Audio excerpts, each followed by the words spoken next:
नमस्कार, शाम के 7 बज चुके हैं। शंखनाद में आप सभी का स्वागत है। मैं हूं आपके साथ चित्रा त्रिपाठी। आज शंखनाद उस सिस्टम के खिलाफ जो पानी में डूब रहा है। आज शंखनाद उस तैयारी के खिलाफ जो यास की हल्की सी आहट में ढेर हो गया। आज शंखनाद उन दावों के खिलाफ जो सिर्फ कागजों में ही है। कैसे रांची का एक गांव एक के बाद एक 3 पुल अपनी आंखों के सामने ढहते हुए देखता है। कैसे बिहार में बारिश आफत बन गई है लोगों के लिए, तो राजस्थान का एक गांव पानी के लिए कैसे तरस रहा है, आपको दिखाएंगे ये तमाम खबरें। लेकिन इन सब के बीच कोरोना को लेकर जारी सियासत है। शो की शुरुआत पटना के एक अस्पताल की बदहाली की खबर के साथ करेंगे, जहां पर सिस्टम पानी में पूरी तरह से डूब गया है। देखिए,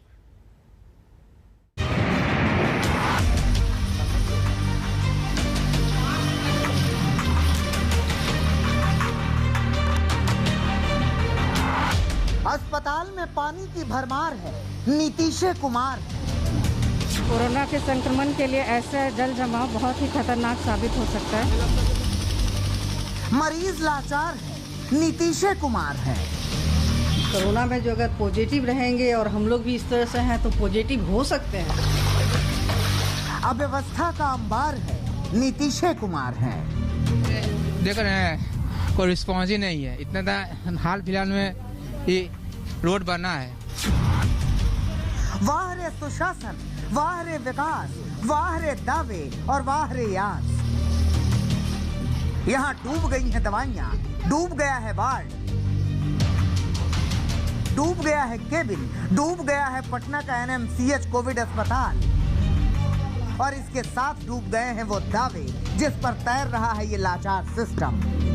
शुरुआत ही है, अभी तो हमारा पूरा मानसून आना बाकी है और अभी से ऐसे हालात हैं। और अभी पता है कि कोरोना का संक्रमण भी फैला हुआ है और कोरोना के संक्रमण के लिए ऐसा जल जमाव बहुत ही खतरनाक साबित हो सकता है। कोरोना में जो अगर पॉजिटिव रहेंगे और हम लोग भी इस तरह से हैं तो पॉजिटिव हो सकते हैं। हम लोग तो जान को खेल करके ही वर्क कर रहे हैं। ऐसी स्थिति में भी देख ही रहे हैं कि हम लोग यहाँ पे प्रेजेंट हैं। कोविड का इलाज कराना है तो दरिया से होकर जाना है। जिस मरीज को इलाज की जरूरत है वो बदहाली से जूझ रहा है। बैठने के लिए कुर्सी तो है लेकिन वो तैर रही है। डॉक्टर नर्स का कुछ भी अच्छा हाल नहीं है। कोविड के साथ पानी से भी एक अलग ही जंग लड़ रहे हैं ये। जिन दवाइयों पर जिंदगी बचाने की जिम्मेदारी थी वो तैर रही है। वार्ड स्विमिंग पूल बन चुके हैं। कोविड की टेस्टिंग जारी है, लेकिन कोविड के साथ कई बीमारियों की यहां आने की तैयारी है। मरीज लाचार हैं, जिंदगी बेहाल है और अस्पताल वाले बताते हैं कि यहां का तो हर साल यही हाल है। हमारे वार्ड पार्षद जी बहुत अच्छा काम किए हैं, बहुत ही अच्छा काम किए हैं। लेकिन पानी तो लगा हुआ है। हम देख रहे हैं कि ये घरों में पानी चला गया है, दुकानों में पानी। आगे का पानी अभी खींच रहा नहीं है, इसी वजह से यहाँ जल जमाव जमा हो गया है। ये कोई गांव नहीं, कोई कस्बा नहीं, ये हाल बिहार की राजधानी का है। यहाँ सूबे के आला नेता रहते हैं, जहाँ सूबे के अफसर रहते हैं, जहाँ सूबे का सबसे बड़ा अस्पताल है। ये सब पर सवाल है। यहाँ मुसीबतों के नाम बदल जाते हैं, लेकिन नहीं बदलती ये लाचारी, नहीं बदलता ये सिस्टम। इस बार मुसीबत यास का नाम लेकर आई है। पूरे पटना में मानो तबाही छाई है। यास चक्रवात की वजह से बिहार के अधिकांश जिलों में गुरुवार शाम से ही बारिश हो रही है और महज कुछ घंटों की बारिश के बाद पटना के कई इलाके इस वक्त जलमग्न हो गए हैं। इस वक्त हम पटना के सब्जी बाग लंगरटोली इलाके में हैं और तस्वीरें आप देखिए कि जो नाले हैं वो पूरी तरीके से चौक हो चुके हैं और जो नगर निगम के कर्मचारी हैं वो फिलहाल सफाई कर रहे हैं और जो वाटर लॉगिंग है इसे हटाने की कोशिश कर रहे हैं। देख रहे हैं कोई रिस्पॉन्स ही नहीं है। इतना हाल फिलहाल में ये रोड बना है, चैम्बर में खुला है। नगर निगम आने के कोई नहीं कि हाँ आ जाए चैम्बर खोल दे। कितना परेशानी हम लोग को हो रहा है। सुबह से कुछ सब्जी लाने जाइए तो पूछना पड़ता है कि चैम्बर कहाँ खुला हुआ नहीं खुला होगा। सिस्टम कह रहा है हम लाचार हैं, पटना का बुरा हाल है, कुछ तो करो सरकार, बिहार में क्या यही है बहार। राजेश कुमार झा के साथ उत्कर्ष, पटना, आज तक। देखा आपने हर जगह पानी पानी। आज तक ने आपको सहरसा में अस्पताल की बदहाली की तस्वीर दिखाई थी, जहां आज तक की खबर का अब असर दिखा है और नीतीश सरकार ने अस्पताल के लिए नर्सों की भर्ती के आदेश दिए, लेकिन ये आदेश भी इंतजाम के सामने फेल हो गया। सहरसा में बारिश के बीच भर्ती के लिए भारी संख्या में भीड़ उमड़ पड़ी, जिसे संभालना काफी ज्यादा मुश्किल हो गया। हमारे संवाददाता रोहित सिंह की यह रिपोर्ट देखिए। कोरोना काल में बेरोजगारी की मार और साथ ही यास तूफान का कहर लोगों के लिए मुसीबत का सबब बन चुका है। हम ऐसा इसलिए कह रहे हैं क्योंकि जो तस्वीरें हम आपको पीछे दिखा रहे हैं, आप ये देख सकते हैं, ये सहरसा जिले के सदर अस्पताल में की तस्वीरें हैं, जहां पर आज नर्स बहाली के लिए जो है उसके लिए इंटरव्यूज़ का आयोजन किया गया है और 67 पदों के लिए जो है यहाँ आज जो है इंटरव्यूज़ के लिए जो प्रक्रिया यहाँ पर चल रही है। और आप देख सकते हैं किस तरीके से इतनी ज़्यादा संख्या में जो है वो कैंडिडेट्स यहाँ पर पहुँचे हैं। जिस तरफ भी आप नज़र घुमाइए आपको सिर्फ लोग ही लोग जो हैं वो नज़र आएंगे। और साथ ही मुश्किल यास तूफान की वजह से भी, क्योंकि बिहार में पिछले 48 घंटों से लगातार जो है वो बारिश हो रही है और इसकी वजह से कई जगहों पर जो है, अगर सहरसा की बात करें तो जल जमाव की स्थिति भी पैदा हो गई है। और इस तरफ आपको हम दिखाते हैं, यहाँ देखिए अपना रजिस्ट्रेशन करवाने के लिए भी जो है लोगों की भारी भीड़ जो है वो देख सकते हैं। अपना फॉर्म्स जो है ये भरने के लिए यहाँ पर जमा करने के लिए लोग आए हैं। और ख़ास बात ये भी है कि लॉकडाउन का समय है, इसके बावजूद यहाँ पर सोशल डिस्टेंसिंग का भी पालन नहीं हो रहा है। आप देख सकते हैं किस तरीके से लोग जो हैं वो यहाँ पर मौजूद हैं। 67 पदों के लिए जो है हज़ारों की संख्या में यहाँ पे लोग पहुँचे हैं। लोग इंटरव्यूज़ के लिए आई हैं? जी सर। कहाँ से आई हैं आप लोग? हम समस्तीपुर से आए। समस्तीपुर से आई हैं जी। तो एक तो बेरोजगारी की समस्या है, ऊपर से तूफान से भी बहुत मुश्किल हो रहा है। बहुत मुश्किल हो रहा है सारा, लेकिन यहाँ हमको नहीं लगता है जो कुछ होने वाला है कैंडिडेट को जैसे देख के। कुछ नहीं कहेंगे सर, ये सब सिर्फ ऐसे है। बढ़ेगा घटेगा थोड़ी, तो कोरोना बढ़े वाला उपाय है। नहीं देखिए सर कितना भीड़ भाड़ है, बाप रे बाप। सिस्टम सरकार का कोई चीज सही नहीं है, इसके वजह से ये प्रॉब्लम हो रहा है सर। अगर सिस्टम सही रहे, इन्होंने कुछ दिन पहले रजिस्ट्रेशन करवाया पटना में सारे कैंडिडेट को बुला के, फिर वो रजिस्ट्रेशन का क्या हुआ? आज तक उसे कुछ नहीं है। सिस्टम को सही करना होगा तभी जाके ये सब सही हो पाएगा। लोग 67 पद की जो यहाँ पर आज इंटरव्यू लिए जा रहे हैं उसके लिए लोग देख सकते हैं कितनी भारी संख्या में यहाँ पर इंटरव्यूज के लिए जो है वो पहुँचे हैं। कैमरा पर्सन आनंद कुमार और धीरज कुमार सिंह के साथ रोहित सिंह, सहरसा आज तक। वैसे सिस्टम सिर्फ बिहार में ही पानी में नहीं डूबा है, झारखंड का भी बुरा हाल है और यहां भी राजधानी रांची इस बीमार सिस्टम का शिकार है। 3 साल पहले बना एक पुल यास तूफान के बाद बदले मौसम में ढह जाता है। पुल का अभी ठीक से उद्घाटन भी नहीं हुआ और वो पहली बारिश झेल नहीं पाया। आखिर कौन है इसका जिम्मेदार, कौन है गुनहगार? यह पुल अपने आप में कई सवाल लेकर गिरा है और सरकार से सीधे सवाल कर रहा है।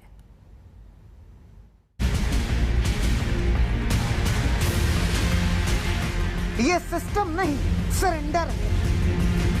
आंधी आती है, उड़ जाता है। बारिश होती है, बह जाता है। महामारी आती है, फेल हो जाता है। आफत आती है तो ढेर हो जाता है। न इंसान को बचा पाता है, न इंसानियत को। ये सिस्टम नहीं, सरेंडर है, जो कमजोर हो चुका है इस पुल की तरह, जो खोखला हो चुका है इस नींव की तरह। दावे तो बड़े बड़े थे, लेकिन यास तूफान के बाद ही बारिश रांची में कांची नदी पर बने पुल को रेत की तरह ढहा ले गई, बहा ले गई। ये हराडी टू बूढ़ाडी ये पुल जोड़ता है। ये देखिए किस तरह से पुल जो है पानी के बहाव को नहीं झेल पाया। और यहाँ पे एक बड़ा कारण ये बताया जाता है कि माइनिंग की जाती है, अंधाधुंध माइनिंग जो है बालू की जाती है। और जब पिलर के नीचे से बालू ही गायब हो जाएगा तो जाहिर तौर पे पानी का दबाव, जितना तेज करंट था साइक्लोन में, यास तूफान जब आया, यास चक्रवात जब आया, तो पानी का फ्लो इतना तेज था और नीचे बालू नहीं थी, जिसके वजह से ये ब्रिज जो है आप देख सकते हैं कि कैसे धंसा है। तो जाहिर तौर पे यहाँ से लोग माइनिंग निकालेंगे और अनसाइंटिफिक माइनिंग करेंगे, जिसका नतीजा जो है ये बड़ा डिस्ट्रक्शन हो सकता है। ये अच्छी बात थी कि उस वक्त पुल पर कोई था नहीं तो जैसे जो है आर्थिक नुकसान हुआ है, काफी लोगों की जान भी जा सकती थी। पुल की कीमत करीब 13 करोड़ रुपए बताई जा रही है, लेकिन 2 मौसम की बारिश के बाद ही पुल 2 टुकड़ों में टूट गया और इसके साथ ही टूट गई गांव वालों की उम्मीदें, जिनका सहारा था ये पुल। आज उन्हें एक बार फिर कांची के किनारे पर लाकर इस सिस्टम ने खड़ा कर दिया है। प्रशासन से लेके स्थानीय जनप्रतिनिधि हो या फिर स्थानीय दबंग जो व्यक्ति हैं, उन लोगों की मिली भगत से ये जो आज हादसा हुआ है, सबसे बड़ा कारण यही रहा कि लोग आवाज नहीं उठा पाए। पहले कई बार उठाने का प्रयास भी किया। बुढ़ाडी हर्राडी पुल है जो टूट कर गिरी, इसका उच्च स्तरीय जांच हो, साथ ही साथ जो भी दोषी संवेदक और अभियंताओं के ऊपर कड़ी कार्रवाई हो। चूंकि हम लोग का ही क्षेत्र में, हम लोग का 10 किलोमीटर के सर्कल में आज 3 पुल धंस गया है। मजाल है कि इलाके में पुल टिक सके, मजाल है कि कांची नदी को ये गांव वाले आराम से पार कर सकें, क्योंकि यहाँ सब गोलमाल है। ये पहला पुल नहीं है जिसे लोगों ने टूटते हुए देखा है या टूटते हुए देख रहे हैं। यहाँ तो पुल भ्रष्ट सिस्टम नारियल की तरह फोड़ता है। 1-2 नहीं बल्कि 3 पुल यहाँ इसी तरह जमींदोज हो चुके हैं, लेकिन कोई सुध लेने वाला नहीं है, कोई पूछने वाला नहीं है, कोई सवाल करने वाला नहीं है। कुल मिलाकर पूरा जो है कहीं ना कहीं कार्टेल जो है एक कार्टेल काम कर रहा है, एक जो है सिंडिकेट काम कर रहा है, जिसके वजह से इस तरह की घटना घटी है। पहले भी इस तरह की घटना पहले भी घट चुकी है। पुल जो है वही उसी संवेदक को दिया गया था और उसे ब्लैकलिस्ट नहीं किया गया और नया काम जो है रिवार्ड के रूप में उसे दिया गया, जिसके बाद जो है ये पुल जो है इसको भी देख सकते हैं कि किस तरह से ये धंस चुका है। लोगों के अरमान के साथ पानी के तेज धारा में ये पुल भी बह गई है। आखिर कौन है जिम्मेदार, आखिर कौन है गुनहगार? कई सवाल हैं, लेकिन इन सवालों के बीच राजनीति का घालमेल है। संबंध में निश्चित तौर से हम लोग करेंगे कि पुल क्यों टूटा, सबसे पहले तो जांच हो और उससे पहले हो कि पुल कम से कम वापस से फिर से बनाया जाए, ताकि लोगों को जो एक बड़ा लाइफलाइन है ये पुल, तो जब तक नहीं बनेगा तब तक तो मान के चले इधर के लोग इधर और उधर के लोग उधर वाली स्थिति हो रही है। लेकिन उससे पहले ज़्यादा ज़रूरी है कि इस तरीके से पुल का धंसना, पूर्व में भी एक पुल जिस तरीके से धंसा था उसी तरह की स्थिति यहाँ देखने के लिए असंभवतः मुझे लगता है कि दोनों पुल के काम करने वाले एक ही कॉन्ट्रैक्टर हैं और उन्हीं का काम में इस तरीके की चीज़ें आ रही हैं। ये तो सबसे बड़ा सोचने की बात है। तो निश्चित तौर से हम लोग इसको जांच तो करवाएंगे। कभी भूमाफिया तो कभी भ्रष्ट कंपनियां, नाम बदल जाते हैं लेकिन गांव वालों की किस्मत नहीं बदलती। पुल बनते हैं, उम्मीदें बनती हैं, लेकिन ताश के पत्तों की तरह वो बिखर जाती हैं और कांची नदी की लहरें मानो उन्हें चिढ़ाती हैं, ठेंगा दिखाती हैं। सुजील गुप्ता के साथ सत्यजीत, रांची, आज तक। आम जनता का पैसा भ्रष्टाचार की वजह से ताश के पत्तों की तरफ बिखरता हुआ इन तस्वीरों में आपने देखा। आगे बढ़ते हुए एक और यास तूफान के बाद आई बारिश सिस्टम की लगातार पोल खोलती है, तो वहीं दूसरी ओर राजस्थान में लोग पानी के लिए तरस रहे हैं। प्यास बुझाने के लिए लोगों को मीलों का सफर तय करना पड़ता है, लेकिन उनकी सुध लेने वाला कोई भी नहीं। मेरी सहयोगी मौसमी सिंह की पानी को तरसते हैं ये लोग, पानी को तड़पते हैं ये लोग, पानी के लिए मरते हैं ये लोग। आइए मरुस्थल में दरकी हुई धरती, तपता हुआ आकाश और सूखे हुए नलकूपों के बीच पानी की एक एक बूंद की आस में बैठे लोगों की जिंदगी का सूखा दिखाते हैं। पानी के कितने चेहरे रे, पानी को तरसते। आइए दिखाते हैं कि कागजों पर समृद्ध बीकानेर के डूंगरगढ़ के धीर धेसर चैटियान गांव में कैसे प्यासी है धरती, प्यासे हैं लोग, सूखे हैं नल, सूखे हैं कुओं के तल, सूखे हैं लोगों के एक एक पल। आइए। जल ही जीवन है। जरा सोचिए, महामारी के बीच किस तरह से अगर आपको पानी की बूंद बूंद के लिए तरसना पड़े तो कितना मुश्किल हो जाए, खासतौर उन कोरोना पीड़ितों के लिए जो गांव में इस बीमारी से जूझ रहे हैं। दिरदेसर चौटानिया गांव का हाल भी यही है, जहां पानी 700 फीट तक पहुंच गया है और आलम यह है कि जो पानी के स्रोत है वो सब खराब पड़े हैं। यहाँ गांव वाले हैं हमारे साथ और वो खुद बयां करेंगे अपना दर्द, क्योंकि महामारी के साथ साथ पानी की किल्लत दोहरी मार। सरपंच साहब, पानी की समस्या हमारे यहाँ बहुत ज्यादा है। एक ट्यूबवेल तो हमारा बंद पड़ा है 3 महीने से, उसका हमने प्रशासन को लिख के दे दिया है। प्रशासन हमारी बिल्कुल सुनाई नहीं कर रहा है। 20 दिन से कल ट्यूबवेल चालू करवाया है, एक बंद पड़ा है हमारा, इसलिए पानी की बहुत ज्यादा समस्या है और लगातार पीड़ित भी है, बीमारियां भी हैं और पानी नहीं है। बीमारियां भी है। पानी की समस्या को लेकर अगर किसी अधिकारी के पास हम जाएं तो वो इस कोरोना की आड़ में सुनाई नहीं कर रहे हैं। जैसे दरकी है डूंगरगढ़ की भूमि, वैसे ही दरके हैं इन लोगों के दिल। जैसे तपती है ये मरुभूमि, बिल्कुल वैसे ही तप रहे हैं बगैर पानी से यहाँ के लोग। घर में पानी नहीं है, लेकिन राजस्थान की सरकार के मातहत कहते हैं कि अभी लॉकडाउन है, तब तक प्यास को काबू में रखो। मत कहो कि पानी नहीं है, मत कहो कि प्यासे हो। पोखर, कुएं और नल सूखे हैं, ये भी मत कहो। लॉकडाउन में कैसे गुजारा होगा भैया? पानी तो घर में हर चीज के लिए जरूरत, कैसे गुजारा होगा बताइए? यहाँ करीब 1000 घरों की बस्ती है। 1000 घरों से ज्यादा की बस्ती है, जिनमें 4 ट्यूबवेल है। 4 में से सिर्फ 2 चल रहा है, वो भी सही तरीके से नहीं चल रहा है। कभी उसमें तकनीकी खराबी हो जाती है, कई बार पाइपलाइन फॉल्ट हो जाती है, कई बार केबल फॉल्ट हो सकती है, इसी वजह से क्लियर नहीं चलता है। ये देखिए, यहाँ पे राजस्थान के हर गांव में इस तरह से आपको प्याहू मिल जाएगा, पर यहाँ के प्याहू भी एकदम सूखे पड़े हैं, क्योंकि यहाँ पे पानी के लिए जो है त्राही मची है। इनके लिए एक बूंद पानी ही इनका मुकद्दर है। पूरा गांव प्यासा है, ये प्यास सरकार को नहीं दिखती।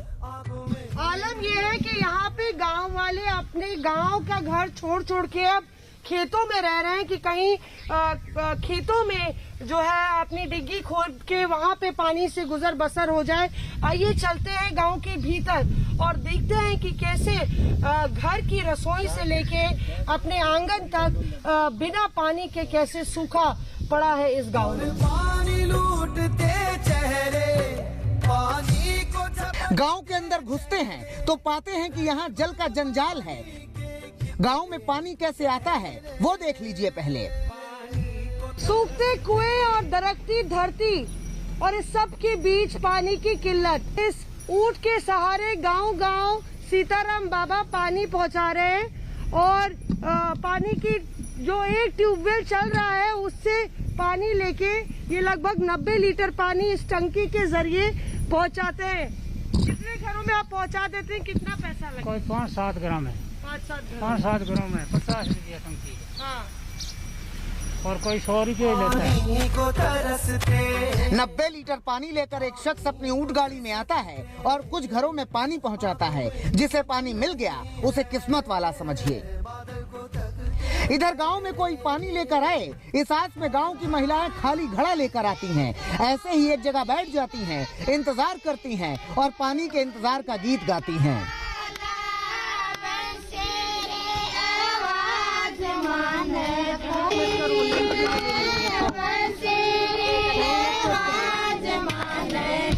पानी की आस में गांव वाले एक सूखे कुएं के पास कुछ यूं ताक कर नजरें गड़ाए बैठे रहते हैं कि कब पानी का टैंकर आएगा या कब ट्यूबवेल ठीक होगा।